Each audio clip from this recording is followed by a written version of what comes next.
Good midnight, thinkers and dreamers. Welcome to Psych Unfold, जहाँ हर रात हम अपने अंदर के राज खोलते हैं। दुनिया सो रही है पर हम जाग रहे हैं अपने विचारों, अपने सवालों और अपने जज्बातों के साथ। यहाँ हर खामोशी एक कहानी कह जाती है, हर सोच एक नया रास्ता दिखाती है। शायद तुम्हें भी लगता हो कभी कि तुम्हारा दिमाग चुप नहीं है, हर दिल में कुछ कह रहा है, तो बस यही जगह है तुम्हारे लिए। तो चलो इस रात एक और न्यू कॉन्सेप्ट को समझते हैं। यह है साइक अनफोल्ड, जहां हम समझते नहीं महसूस करते हैं। दिन भर हम अपनी लाइफ को एक रेस की तरह जीते हैं। क्लासेस, काम, दोस्तों की कॉल्स, नोटिफिकेशंस, रील्स, हर वक्त दिमाग के आसपास एक शोर सा होता है। लेकिन जैसे ही रात होती है दुनिया म्यूट बटन पर चली जाती है। जो थॉट्स दिन भर दबाए हुए होते हैं वो स्पॉटलाइट में चले जाते हैं। इसी को साइकोलॉजिस्ट कहते हैं रूमिनेशन साइकिल। दिमाग अपने ही खुद के क्वेश्चंस को बार बार रिवाइंड करता है।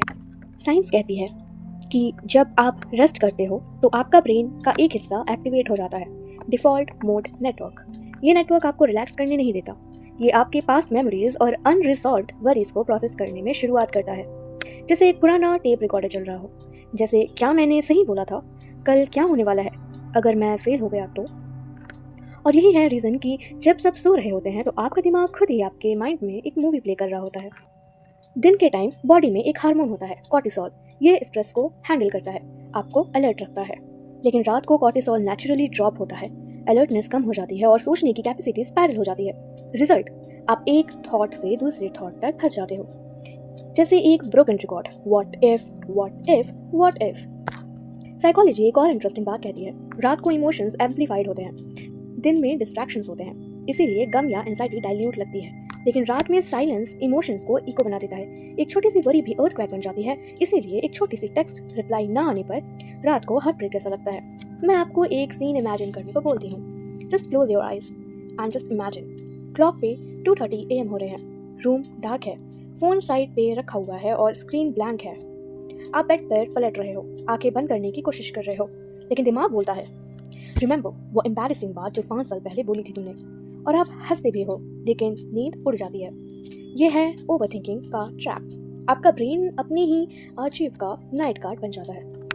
बायोलॉजिकली रात को मेलाटोनिन बढ़ता है और बॉडी को नींद चाहती है, पर हिपोकैम्पस और एमिग्डाला यानी मेमोरी और फियर सेंटर हाइपर एक्टिवेट हो जाते हैं। अगर साइकोलॉजिकली देखें तो डे टाइम में सप्रेस किए हुए इमोशंस रात को वापस सरफेस पे आ जाते हैं, क्योंकि अब उनको कोई रोक नहीं रहा। इस साइकिल का रिजल्ट क्या है? नेक्स्ट डे इरिटेबिलिटी और लॉन्ग टर्म में क्रॉनिक एंजाइटी और डिप्रेशन। ओवरथिंकिंग सिर्फ नींद चुराते नहीं, बल्कि वो स्लोली आपके मेंटल हेल्थ को भी ड्रेन कर देते हैं। फनी पार्ट, दिमाग रात को ऐसे बिहेव करता है जैसे एक ओवर ड्रामेटिक स्क्रिप्ट राइटर। कल की प्रेजेंटेशन, उसको लगता है कि ये एक लाइफ और डेथ में बैटल हो रही है। एक छोटा सा टेक्स्ट, उसके दिमाग में पूरी 10 एपिसोड वेब सीरीज बन जाती है। और आम इंसान बस सोचता रहता है, भाई मैं सिर्फ सोना चाहता हूँ। अब सवाल ये है, क्या हम ओवर थिंकिंग से बच सकते हैं? साइकोलॉजिस्ट कुछ प्रैक्टिकल सॉल्यूशंस देते हैं, जैसे कि ब्रेन डंप। रात को बेड पर जाने से पहले एक पेज पर सारे थॉट्स को लिख लो।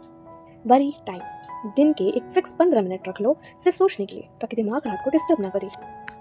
No screen zone, bed time से 1 घंटे पहले फ़ोन को बंद करके रख दो। सेल्फ टॉक, अपने दिमाग से बोलो ये थॉट कल हम हैंडल करेंगे, अभी स्लीप प्रायोरिटी है। ये छोटी छोटी टेक्निक्स नींद को वापस लाने में मदद करती है। तो दोस्तों, अगली बार जब रात को दिमाग लाउड हो जाए, याद रखो तुम अकेले नहीं हो। हर दूसरा इंसान इसी फ्रिक्वेंसी 2 AM पर ट्यून होता है। बस फर्क ये है, कोई सोचता रहता है और कोई समझकर उसे छोड़ देता है। ये था आज का midnight podcast, the psychology of a restless mind. मैं हूँ आपकी radio host, signing off. Good night या फिर गुड ओवर थिंकिंग।